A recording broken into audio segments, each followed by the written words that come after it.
విధంగా మీడియా మిత్రులకు మళ్ళీసారి నేను చేతులు జోడించి నేను కోరుకుంటున్నా, దయచేసి ఈ అమ్మాయిల మీద రాసేటప్పుడు కొంచెం కేర్ఫుల్గా రాయండి బ్రదర్స్. వాళ్ళు ఇది రాయంగానే వెంటనే 2-3 ట్విట్టర్ హ్యాండిల్స్లో చాలా ఫేమస్ జర్నలిస్టులు, వాళ్ళ పేర్లు నేను చెప్పను, ఇక ఏడుస్తారు వాళ్ళు. Union home minister alleges honey trap అనే హెడ్డింగ్తోనే లీడ్ స్టోరీ హనీ ట్రాప్ పెట్టినరు.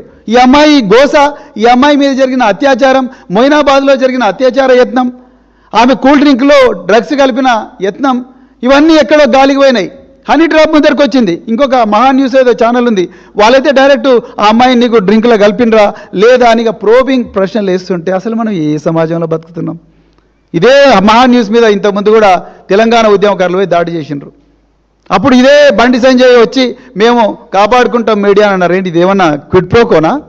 నిజంగా నాకు ఆశ్చర్యం వేస్తుంది. నిజాలు రాసిన తెలుగు స్క్రబ్ మీదేమో టెర్రరిస్ట్ కేసులు, అబద్ధాలు రాస్తున్న వాళ్ళకేమో యూనియన్ హోమ్ మినిస్టర్ ప్రొటెక్షన్. ఎట్లా ఉందండి అసలు నాకు అర్థం కాదు.